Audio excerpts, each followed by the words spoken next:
Okay, it's 1/4 after now, and I think I'll go ahead and get going, although we don't have that many people on yet.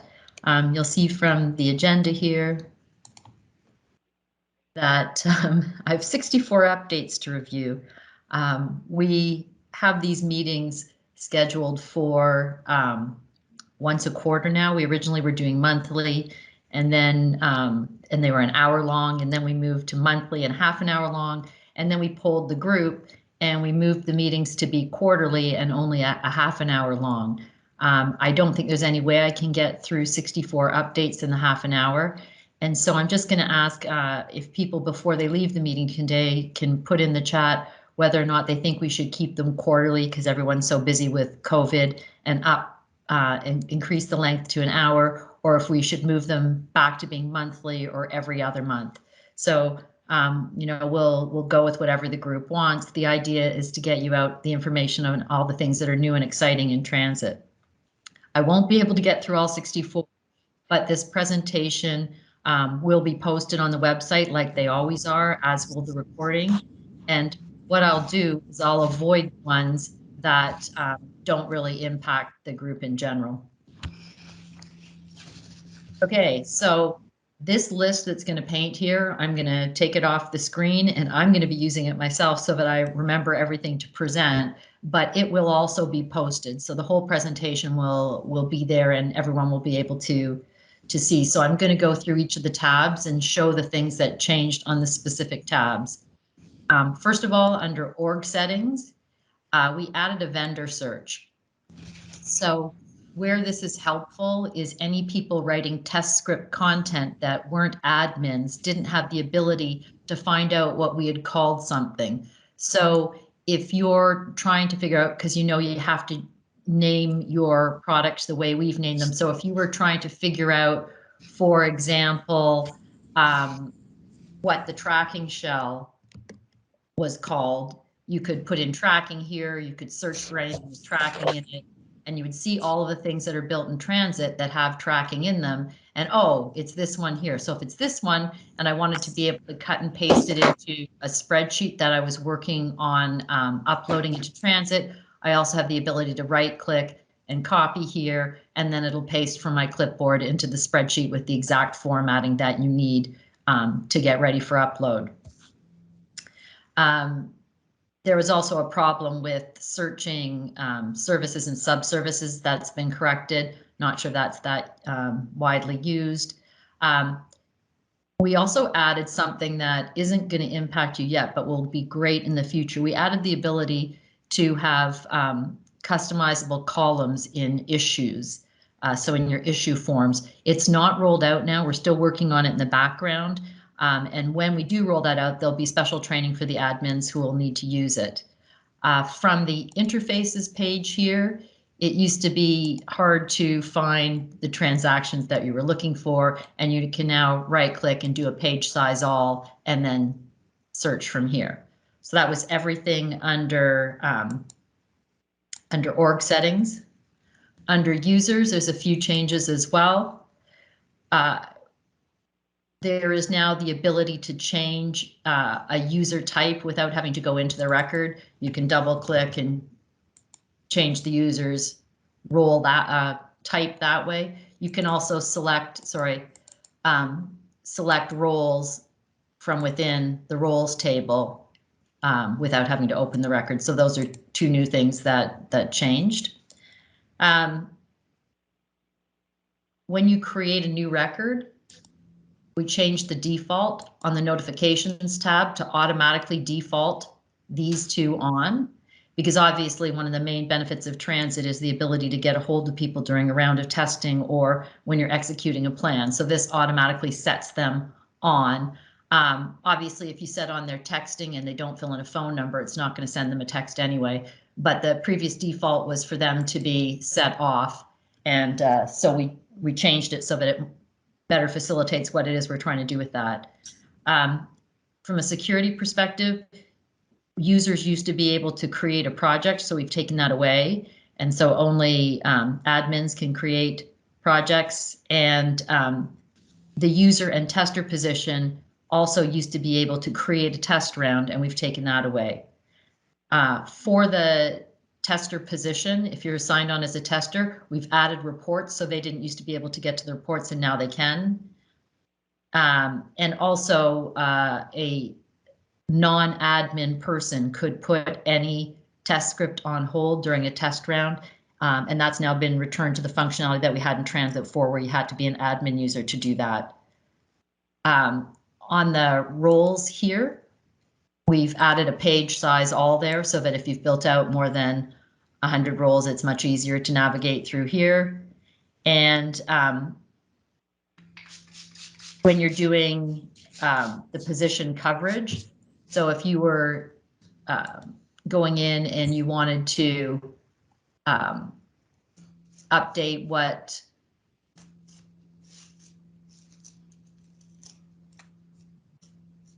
sorry, it's not in here anymore. It's over here. My bad. When you're wanting to do the position coverage, here it now gives you the whole list of positions as opposed to it just being the first 100. So not exactly on the user's page. Moving on then to workflows.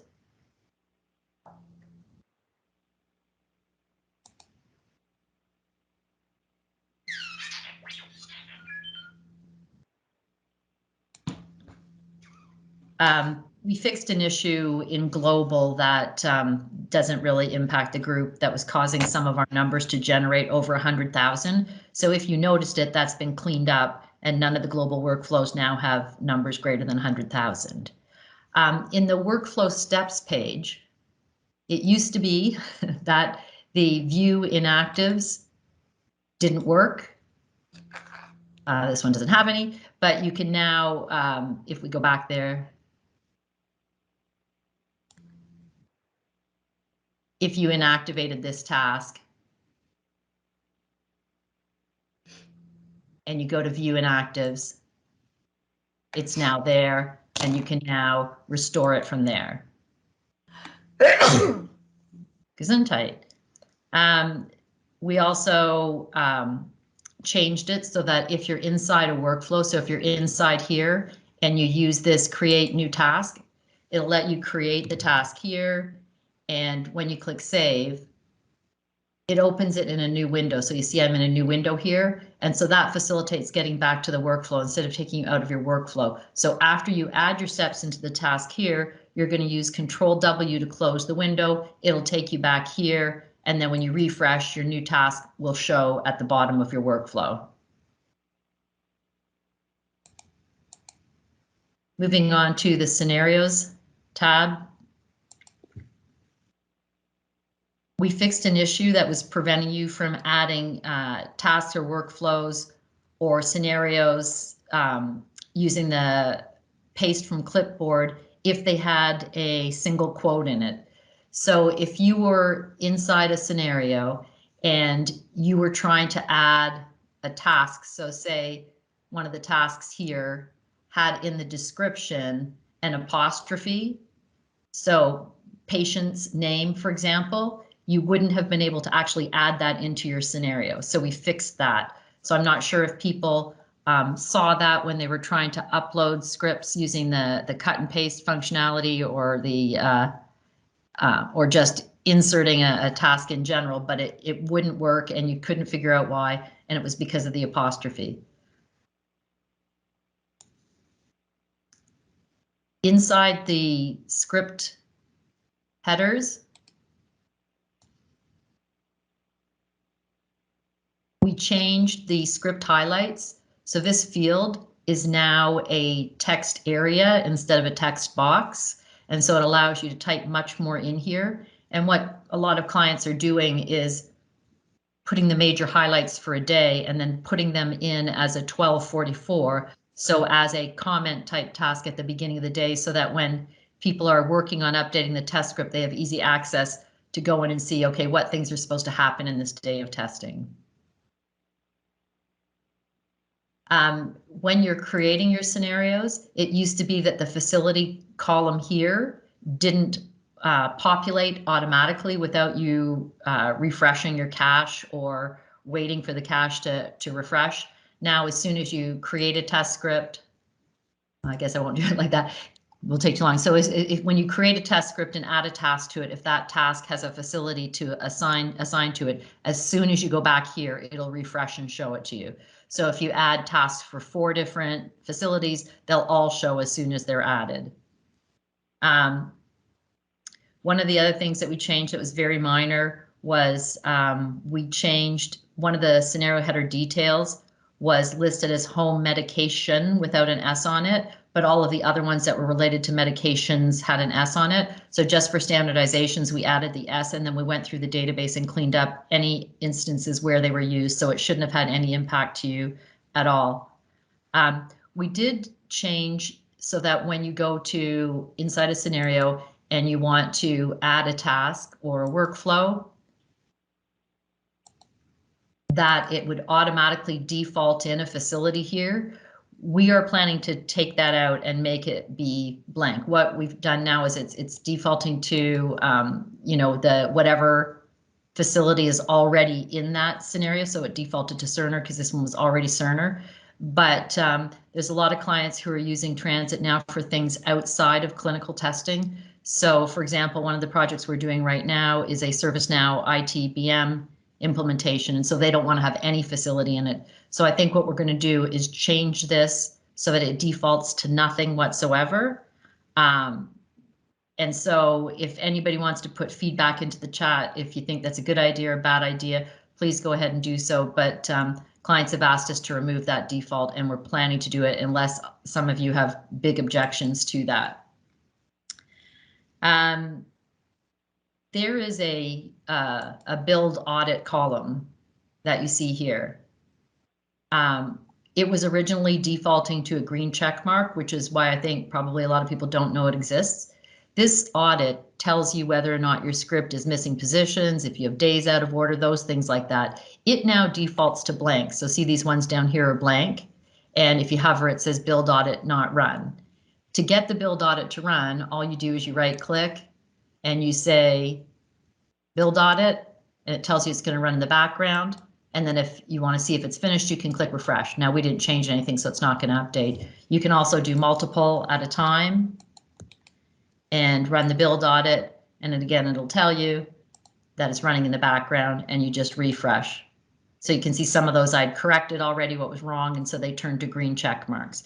But again, when it's brand new and it's never been run, it's not going to be a green check mark, which would make you think that everything was okay. It'll be blank until you actually physically run that build audit.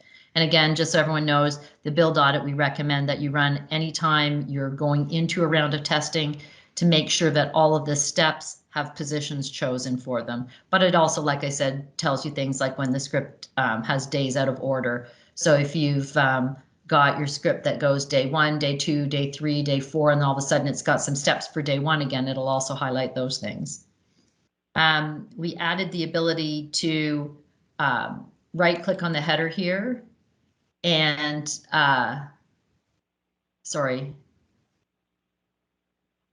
from the workflows and task page, not scenarios, I'm sorry.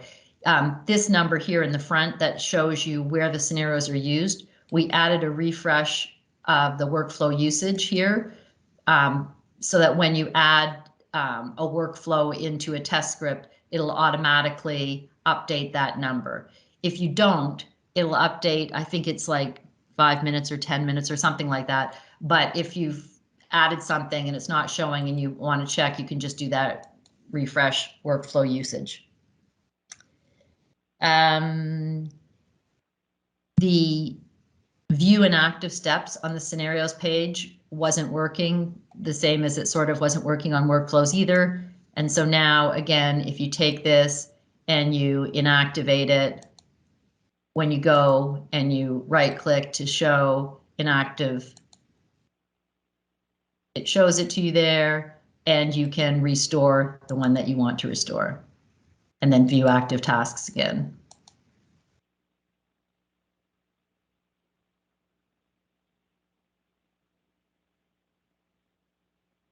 So when you're adding header details, when you click here, it used to be when you click this pencil to bring them all up, it just showed you the first 100. So it was hard to go through and select a whole bunch at once, because if there was ones you wanted that were on the second page, you thought when you went to the second page, it kept your ones on the first page and it didn't. So we've changed this to be showing all of them at once. As well, we've added in like a lot of new fields. We do get the occasional request from people to add in fields, but it's like a very, very quick thing for us. So if there's things you think that need to be added, then by all means, just send an email to support@makeSolutionsinc.com and we will. The big change, or one of the big changes, was adding facility description in. And the reason we did that is because the facilities that you build may not actually be the same as you're using your registration conversations. And so if you wanted to be able to say, type, whatever the name of the facility is that is actually built in your facility, in your org hierarchy for your organization, then it was never going to match your test script. And so we added this facility description for that reason. Okay, moving on to testing. And testing's probably going to take the rest of our time. Okay, we had a request to be able to export everything from here. So all of your active test rounds, or to be able to go to the inactives and export it. And you can, but when you would export to Excel, there would be some HTML characters. And so that's now been cleaned out. So if there's a reason that you want to export all of your test round information, so just the information on this page, then you can go ahead and do that now, and those HTML characters are gone.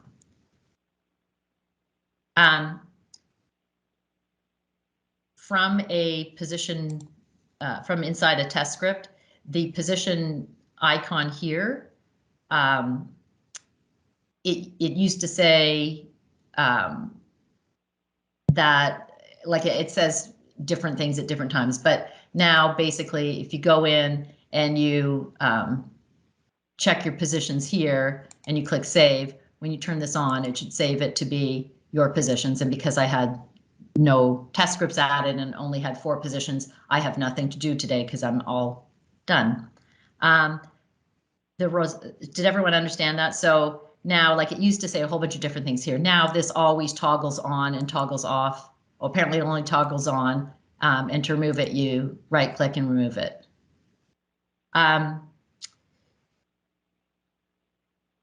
When you're running the roster preparing for a round of testing, so if we go back here and we say we want to do a new round of testing and we select whatever it is we want to do.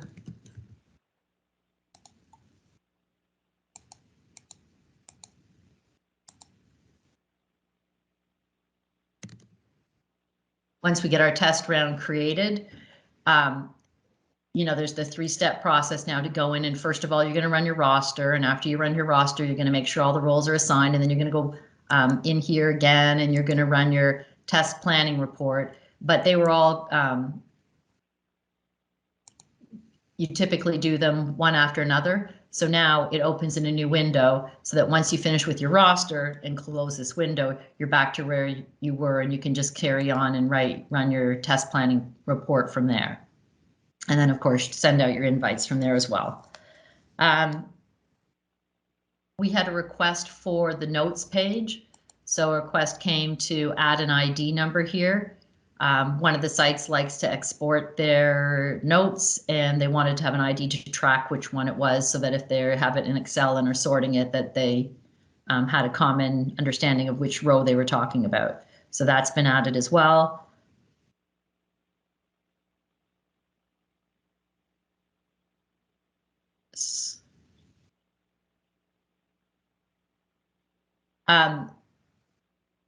It used to be that there were instances where you were going to go, when you're in a round of testing, when you're here, that your existing positions didn't default in. So it could sometimes be blank if you went here, but now it automatically checks your existing positions. We had a request to move the note column back to the end of the row, and so we've done that now so that it's much easier for it to stand out. So hopefully everyone agrees that was a good move.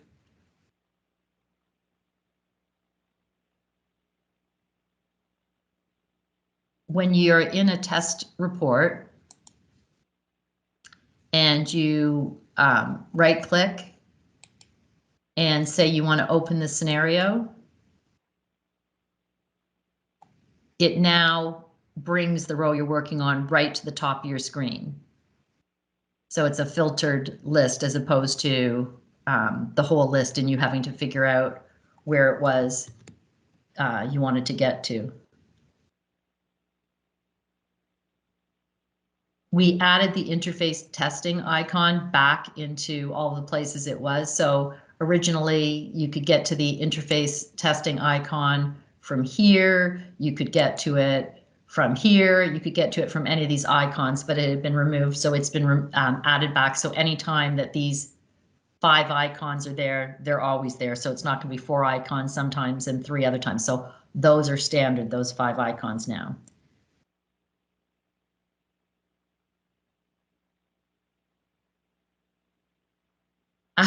I'm not sure if anybody noticed this, but when you were sending out your test invites, oops.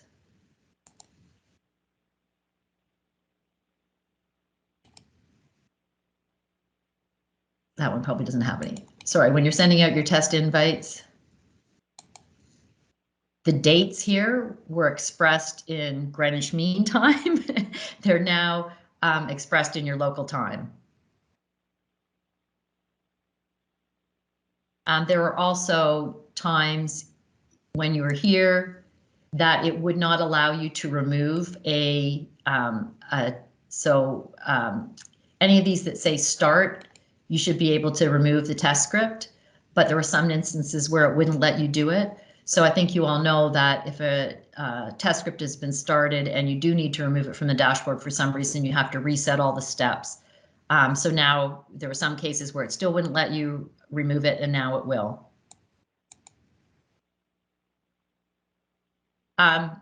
This is more from a troubleshooting perspective. If you're inside a test script and you're trying to figure out, you know, who got notified, when they got notified, that kind of thing, you can now right click here in the header and go to columns, and you can add in the updated and the notifications columns, and they tell you, you know, what happened when that step was executed. So this one doesn't look. So if somebody got a text message, it'll be in here telling you who got the text message, you know, that sort of thing. This is our demoing domain, so it doesn't send text messages, but it's really, really useful for troubleshooting. If you're trying to figure out, like, you know, how come this person didn't know, then you can go in and see exactly where they got notified. So again, right click the header, go to columns, choose the notifications column here, and then it'll tell you who got notified and when. The status one just tells you, you know, if you're trying to figure out what happened, a step shows as passed, but you know that there was an issue on it, it'll go and it'll show you all the actions that took place on that step. There were cases where you would get duplicate invites for a day, and so that's been cleaned up. So for example, if you were running day 0 and day 1 on the same day, it would send the end users 2 emails, and so that's cleaned up now that they'll only get 1 per day.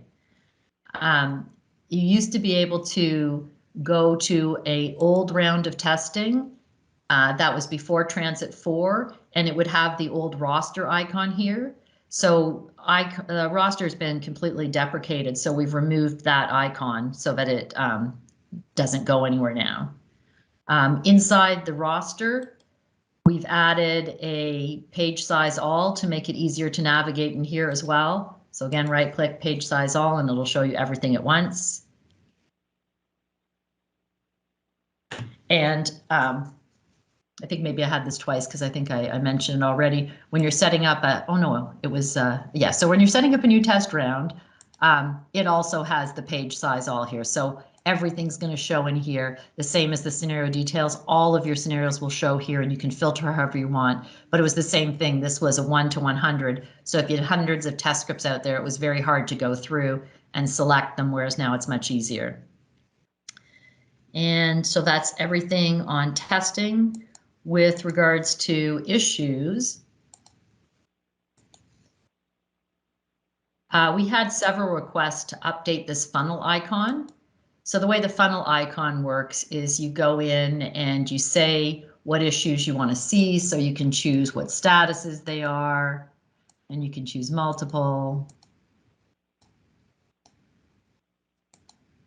And you can choose if you only want to see a specific priority, if you want to see who they're assigned to, if you're only choosing for certain applications, only certain categories. So all of these fields didn't used to be here, so these all have been added. This one down here is that you can build JavaScripts to help select what you really want to select here. If you click library, it takes you out here, and there's like a little document that helps you with that. I'm not a programmer anymore. I haven't programmed in years, so it's not something that I personally would do, but the documentation is out there for any of you who want to do that. And so once you click create here, it gives you the list of whatever you've chosen. And then just so everyone understands what you would do, this URL will forever give you that list of things. So all you do is you click favorites here and you say,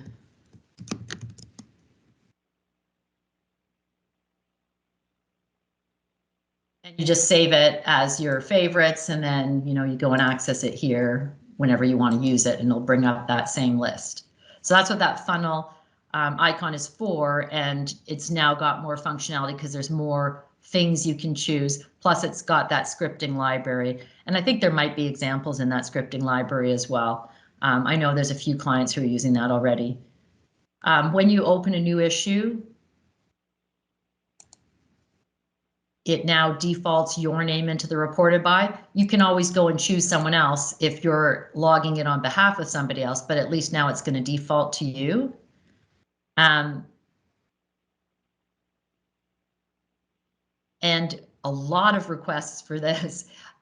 We didn't used to have the ability, so this issue is already logged, and if I clicked edit issue, if you'd made a whole bunch of typos, you didn't have the ability to edit your text in here. So now if you want to edit your description, you just pop that pencil open, you can edit it to be whatever you want, and it'll save. The same thing was true for updates. If you had updates in your issues, you couldn't edit them. So if you've made a mistake and you wanted to edit it, there was no way to edit it.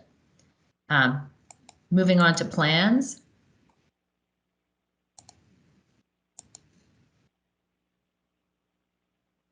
And this one here we got a lot of requests for, which is the ability to, if you're creating a new plan from scratch, let me just go into any plan here. So if I'm down here and I was inside this row and I was editing it, so if I'm doing my new plan and I got to the end of the row, it now inserts a new task automatically, and you can just keep going. So we had a lot of requests for that, so that was added recently. I'm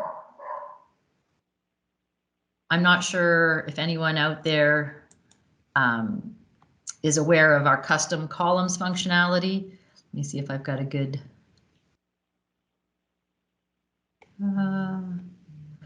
So we have the ability to do custom columns, and I don't know that I have anything out here that's got custom columns in it.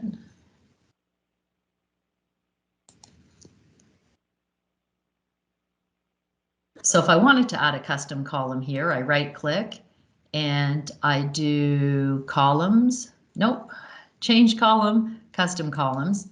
And then I add whatever my custom column is that I want.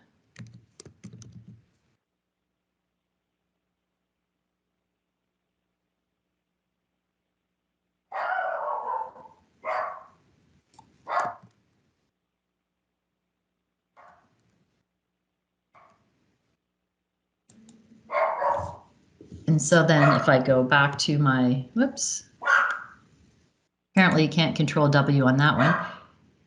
Oh, anybody remember which one I was in? I think it was this one, the IT prep checklist. So when you add your column,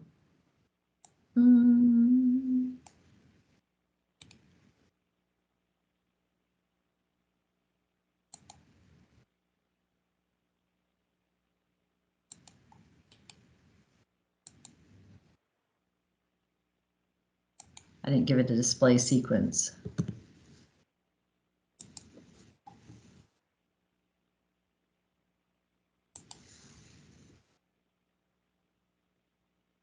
So here's my column I just added, and you didn't used to be able to sort on it. So it had it there, but it wasn't working. So if I put, something in here and I sort on it, whoops, it didn't used to do anything. And so now when you sort it, it actually sorts. And this custom columns is really, really powerful. So I'm not sure how many sites are using plans, but what this really lets you do is take any vendor cutover plan and put it into TransIT so that everyone can execute from the same place. So very, very powerful. If you're not sure how to use plans and you want to get started, you can certainly log a ticket to our support desk and we can help you out there. There was a period of time where the new plan icon wasn't working. That was fixed. This one was a request by several people. We now have a comments column out here. I sort of looked around at a lot of people asked for this, but I don't think anyone has actually started using it yet. So if you wanted to put a comment in your plan, all you do is you right click and you do edit plan, and this comment field is here. So if you wanted to communicate something about the overall project status, you now have a place to do it. Again, like it was highly requested, but I haven't seen that people are using it that much yet. And perhaps it's just that people didn't know it was available.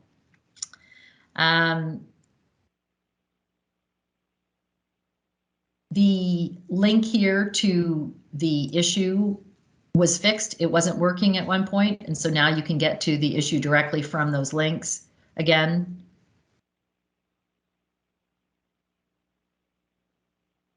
I'm not sure how many people know about multi-plan view, but that's when you select a whole bunch of plans at once and you right click and you say multi-plan view, and it brings up all of the plans together in chronological order. It used to be that you could not right click in here and log an issue, and we added the ability to be able to right click and log an issue here. You also didn't used to be able to, the same as some of the other places. So if I go back to one of my plans here, you didn't used to be able to get to any inactive tasks. I don't know if this one has any. It does. So if you go, you can see your inactive tasks and you have the ability to restore them again. Some of the custom column types weren't working. Ones that were attached to a user list didn't work, and that's been fixed now as well. So I don't think this one has any custom columns on it. So what that means is if I go back to that one that I added the custom column on, which was this one here. So in my custom column setup, if this test field was not supposed to be a text box, was instead supposed to be a user list field, it didn't used to work. But now if I go in and I save that and go back to my plan, this now has become a, maybe it doesn't like it because I edited the field, but it's supposed to be a user field now, and I should be able to select from that your entire user list. So I obviously just didn't do that correctly there. I'll figure out what I did wrong, and I'll make sure that I post that. The other thing that I guess going on to reports, I'm not sure if everybody knows this, but every time we put out a new release, we do update the release notes here. And so although I'm going through these now, if there's something you want to get back to, you always can go through here and see when something was added or changed. So again, like I'll send out the, I'll post the slide presentation and the minutes, and the recording from this on our website. I can send it out to the distribution as well. but you always can get to any of the updates by going to reports here. We created the test round audit report is available here. So if you wanted to know everything that happened in a specific round of testing, you tell it which round of testing it is and you click run, and it's going to create an Excel spreadsheet. Depending on how large your test round is, it might take a while to generate, but it shows you absolutely every click that took place in that test round. When you're doing your test planning report from reports, it now shows you all scenarios instead of just the first 100, same as in those other places, so it's easier to select them. So this is finished running now. So if I click it, it's going to download my Excel. When I open my Excel, it's going to obviously open on my other screen. Let me just quickly drag it over. It's still opening.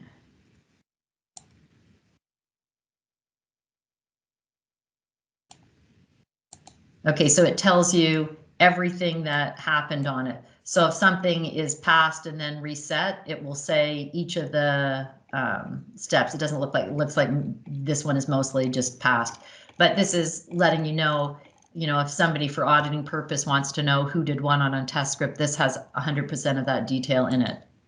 Okay, so I'm only a few minutes over, and I did actually get through everything. So again, if people don't mind before they leave, just putting in the chat what your preference is for this to be monthly, every other month, quarterly, if we should have it stay at half an hour, or if we should have it longer. If anybody has any questions of any kind, I'm certainly willing to stay on. But otherwise, thank you everyone for joining. Sorry, Patty, before we close off, can I just add one thing? Oh yeah, and I didn't do my tip of the month. Yes, Angela. So you mentioned how not necessarily everybody is taking advantage of plans just yet. So I just wanted to remind everybody that if you're not familiar with how to use plans, as Patty said, you can obviously reach out to us, but also under reports, we have our training material there. And so there is a training guide, both a quick start guide and then a full training guide that's just specific to plans. So you can check that out and get your hands on plans and see if you can figure it out yourself. And if not, obviously reach out to us and we're happy to help.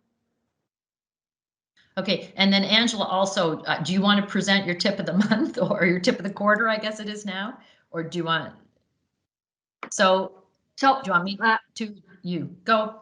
Well, I wasn't going to present it, but I'll just explain what I thought the tip of the month should be. We know that a lot of our clients end up uploading their existing Excel spreadsheets into TransIT and use those for testing, which is obviously a great way and the fastest way to get your scripts up into TransIT in order to use them for testing. But I wanted to make sure that everybody was remembering that anytime you're doing that, rather than copying an entire script or piece of the script just to enter them into another scenario. If you're finding spots where it's things that you want to insert into multiple scenarios and you're using time and time again, the best thing that you can do is go to this content and create new workflows. So it doesn't have to be our content, it's content that you're uploading into TransIT. But use our create workflow functionality to create reusable content for yourself. And then that saves you a lot of time down the road when you're creating new scenarios for yourself. So what Patty's showing you is selecting multiple rows from within a scenario, right clicking, and then selecting create workflow. And then what that does is it creates it as a workflow, the same as any of our other workflows are. And so then that way you can insert into any scenario that you want in order to be used for testing. Thank you, Angela. You're welcome. Does anybody have any questions? Okay, sorry I went over the time. We'll look at all the comments in the chat and see whether or not we're going to make it monthly or bi-monthly or quarterly or 1 hour or whatever the comments were. We do appreciate everyone's time. Have a great day. Thank you. Thanks, Patty. Thanks, Angela.